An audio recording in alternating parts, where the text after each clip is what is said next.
Hi, this is Brian Klug with AnonTech, and what we're looking at right now is the Verizon iPhone 4, so the CDMA iPhone 4. So before we talk about everything that's different in terms of what CDMA, the implications of CDMA versus GSM, and what's different software-wise, let's go over the physical changes, which are, pretty substantial. So one of the biggest and most obvious things you can notice right away is that the symbols are gone on the back. So these FCC don't throw in the trash because there's lithium-ion battery, and the European market symbols are all gone. So instead, it's centered up. So that's one way to tell which version of the phone you have. So of course, back with the 3GS, the differentiator used to be whether the icons were shiny. Now the differentiator is whether there are any icons for those regulatory agencies. So on this side, of course, the SIM slot is gone. Up at the very top, there's another black strip, which we'll talk about more in a second. Down at the bottom, nothing much has changed. There are pentalobe screws now. Not too big of a deal unless you intend to open the phone up. On this side is probably the most obvious other change.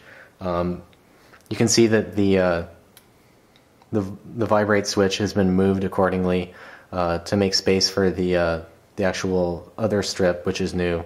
So of course, to maintain integrity, if they were to put it right there, it's just way too close to the switch. So they moved it down a little bit. The switches are the same, but the position is different. Of course, the volume buttons are the same. On the top, of course, the strip is moved. So on the CMA version, it's much more symmetric. I don't know if you can see, but you get the two strips here and the two strips here. On this one, you get two, one right there, one right here, and then one at the top. So aesthetically, if you really are caring about it, this one is a little bit more symmetric. While we're on the subject of the actual switch, of course, the vibrate has changed. So on the Verizon version, there's a completely different vibrator that's basically silent. So I'm going to toggle it. So you basically can't hear anything, but it's actually vibrating just as intense as this one, which you can definitely hear.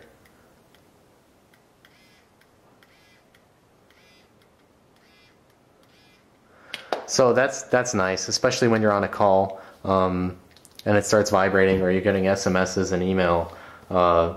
Previously, it was kind of hard to actually listen while the phone was vibrating like heck. Now it's basically silent, so it's not a big deal. So now let's talk about what those strips actually mean. So these remain the same. So the new one is actually the combination of these two. So the implications are that this is actually one antenna. So this strip that runs all the way from here to here is one cellular antenna. The other cellular antenna runs from here all the way down to here. So this one is basically unchanged. It's a little bit shorter than it used to be. Of course, it used to run all the way over to here. But the result is that you have two cellular antennas. So you do get receive diversity. So what receive diversity gets you is better SNR, signal noise ratio, and you can switch between antennas quickly. So there are a bunch of different ways to implement receive diversity. It's not really clear to me which Apple is doing, but at the end of the day, you can either switch between antennas really fast, and as a result, select the one with the best performance. So if you're holding it, probably the top. Or you do averaging, and that's one option. But at the end of the day, basically the result is that there's no extreme sensitivity to being held improperly anymore. Interestingly enough, this is still the Wi-Fi antenna on this side. So from there to there is 802.11 BGN and Bluetooth. It's not really clear whether that's still GPS. In all likelihood, it's probably in one of the cellular antennas, I'm sorry, just because the baseband works off of it. So those are the major physical changes. Let's talk about what's different in terms of software. So if we go inside and fire them up, I don't know if you can tell on the screen, but at least the two that I have, the AT&T version has a much cooler display. It's noticeably cooler, whereas the Verizon one is noticeably warmer. So I mean, we can look at the AnonTech homepage and sort of look here. I don't know if you can tell on the camera, or the white. If you look at our white image. So the one on the left is noticeably bluer, the one on the right is noticeably redder. I mean, it's difficult to know how much of that is really you know, intentional display changes, how much of that is software.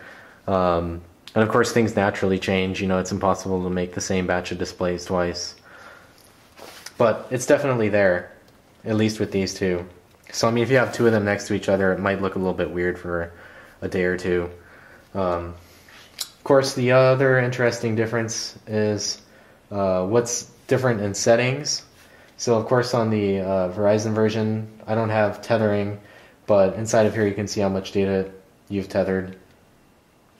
Of course the software version on this one is, I'm running 4.3, this is running 4.2.6.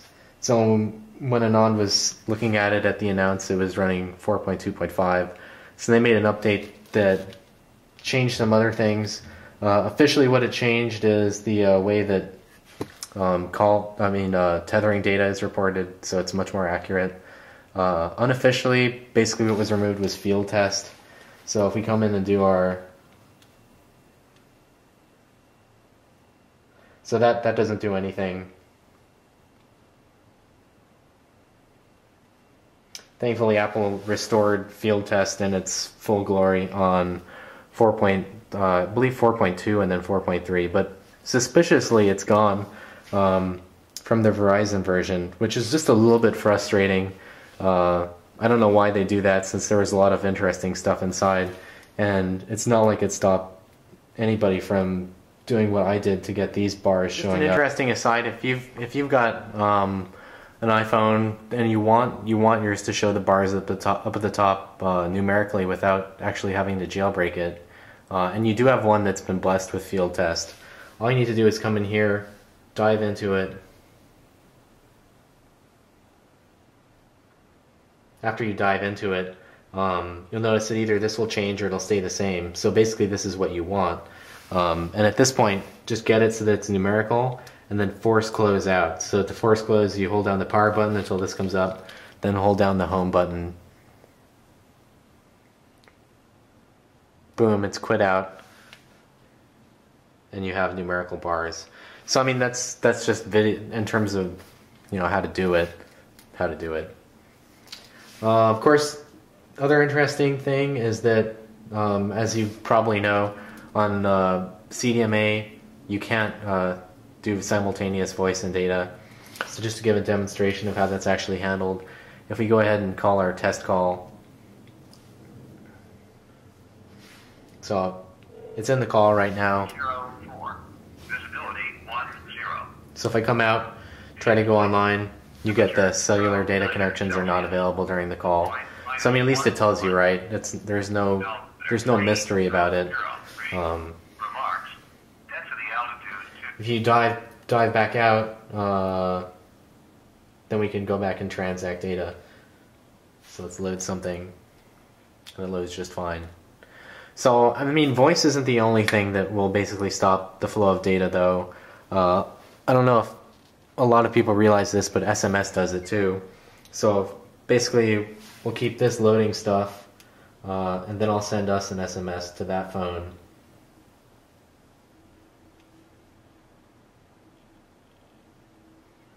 So I just sent one. We're loading pages. You notice how the loading stopped. The SMS came in. It starts loading again. There should be another one. I feel like it's going to come right then. Yeah, then there it did. So you notice there's about 3 seconds total that basically you're without data while you're getting SMSs. So it's an interesting argument to be made whether voice and data is important, but SMS goes over the exact same 1x voice stack. So basically, when you know an incoming message is happening, it drops the data connection, gets the message, then comes back. So there's really nothing you can do to stop that. So basically, if people are bombarding you with SMSs, or you do a lot of talking, this can get annoying really fast. For me, it's especially frustrating just because I'm such a text whore. But it can easily get frustrating, even if you're, you know, just installing lots of applications. That's going to stop. Streaming music, that's going to stop. What else is there that's interesting on the Verizon one? Of course, over in the network side, there's no toggle for 2G. So basically, 2G I would expect to put you on 1x data. There's no real way to do that on here. And to be honest, that's not really a huge deal. You're not going to get any power savings from being on 1x as opposed to EVDO. The only thing I can think of that, you know, I used to always like was if I was in a big conversation and I wanted some data just so I could load like text, or let's say I was on like SSH or something. If you're on 1x, then you can transact voice and data at the same time. So in those circumstances, yeah, it's nice to just be able to do both and not have to deal with all sorts of pauses. Just for comparison, this is what the iOS version on the AT&T phone looks like. Of course, the other thing the Verizon one has is the Wi-Fi personal hotspot. I don't have hotspot on my plan. Over here on the Verizon one, basically if you turn it on, it says you want to use Wi-Fi, and well, of course, Bluetooth is already turned on. Do you want to turn Wi-Fi on? It turns on. So of course you can't change the SSID of the phone, unfortunately. So basically it's the name of the phone. In my case, lol phone. And there's the Wi-Fi password just sitting there. So when you have another client connect, let's see if I can connect real fast here. Basically what it will do is pop up a bar at the top that looks just like the call in progress and the old tethering. So I'm going to join. So now if I join, there we go. So I have one connection. So I mean that's how you'd expect it to work. That makes sense. It's a little bit frustrating that actually tapping on this brings you back, because if you're, I like to browse around a lot, and then use the tap on the status bar gesture to bring you up to the top of the page. You know, especially if you're in a long comments thread, it's just really frustrating. So if you have to be really careful with how you tap if you want to go back to the top while this is running. So I think that, you know, overall it would make more sense to just let me dive back into settings to do it.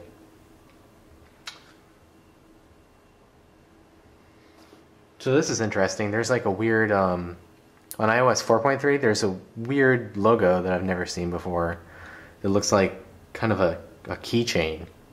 So that's new to me. I've never seen that before until just now as I was shooting this, and it's not like Wi-Fi has changed. If I connect back to my Wi-Fi point, it goes back that way. So maybe that's something new. I'm not sure. So let's turn this off. Of course, right when I actually want to do it, it doesn't do it. So after you turn it off, what's interesting is it actually doesn't restore all of your interfaces back the way they were. So I'm left with Wi-Fi and Bluetooth on. I think that's kind of frustrating because I don't want those things on. Like if I had them off before, ostensibly I still don't want them on. Other interesting thing, of course, is how fast data is on Verizon, and specifically EVDO. So admittedly, Signal isn't as good as it could be, right where I'm testing. But if we use speed test and test against Phoenix, which has a really fast connection that I've seen break like 300 megabits, so we can get around, I've been getting around between 0.6 and 1 megabit right here running this test in that position. So I mean, I think in general, speeds of around 1 megabit are pretty average, at least in my market. on Verizon down, so 1 megabit per second downstream. Upstream kind of is erratic. It can be anywhere between 0.5 and 1. I've never seen much more than 1. I'd say this is pretty typical. So it's a little bit strange that there's a little bit of asynchronous speed there. If you run it again, maybe we'll get a little bit faster. Oh, that's pretty good. 1.3 there for a second. Again, right here, signal isn't as good as it could be. It's at minus 82 dBm. I've tested right next to towers and gotten minus 48 dBm, and basically the fastest that you'll ever see is around 2 megabits, maybe 2.2. So I mean, in theory, you can peak up to 3.1 just on paper. I've honestly never seen 3.1 ever on any video phone. So there's really no getting around the fact that HSDPA is faster just in practice. So I mean, if we bring this in, and again, this is a little bit unfair. I'm literally right next to an AT&T tower, so you can see we have minus 63 dBm. Depending on where I am in this place where I'm filming it, it could be as high as minus 50. So I mean, 3 megabits is not out of the ordinary. I'd say what we're seeing right now is a little bit on the low side. So I mean, basically the carrier story is one that I think will live on in all sorts of debates. But as far as I'm concerned, it's sort of a question of whether you want lots and lots of speed or something that's kind of the same everywhere. So I mean, like in best case, on AT&T you could get 3 or 4 megabits on the iPhone 4, just depending on how good conditions are. I've seen even faster. Of course, you could get, in theory, up to 7.2. But out at the edges where signal is bad, or if you're in a bad coverage area, that's sort of the case that people really complain a lot. So for comparison, on Verizon, it's sort of the same everywhere, even out at the fringes. You'll get data and be able to place calls. So of course on AT&T, voice and data are multiplexed on the UMTS side. On the edge side, it's a little bit worse than sort of the state of things on CDMA as it is in the United States. I mean, on edge, basically, when you're transacting data, you can't get calls, so you kind of just have to wait for data to stop, and that's a little bit frustrating. But actually, the speeds, EVDO, edge compared to 1x speeds is pretty much comparable. So we'll run one more test just for fun. So I'm of course running the iOS 4.3 beta 3, so you can see test advertisement, which is a little bit random.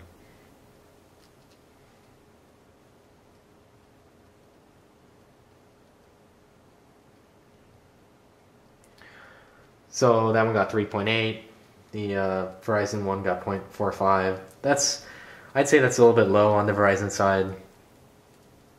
800 kilobits to 1 megabit per second is what I'd say is average, just subjectively. So of course the sort of final thing that's different between the two is the bumper update. So it's not really directly related to the iPhone, but of course the change in that position of the vibrate switch necessitated a different bumper. So you can, I wonder if you can guess which one is the old one just based on how worn it is. This one's the old one. This is the new one. So if we look at them close, you can see that one of them is taller than the other. So basically the new one is taller, has a taller vibrate switch hole because it needs to accommodate the two positions. So on the CDMA version, the switch is a little bit further down. On the AT&T version, it's a little bit further up, like we've noted. So I mean, you can see side by side how they differ. So this one is a universal bumper that's brand new. This one is the original bumper. So basically, if you're getting a new iPhone and you have a bumper, you're gonna have to get a new bumper, and you're switching carriers, of course. So I mean, that's about it. They're the same everywhere else. Yeah. So here are the two iPhones. Thanks again.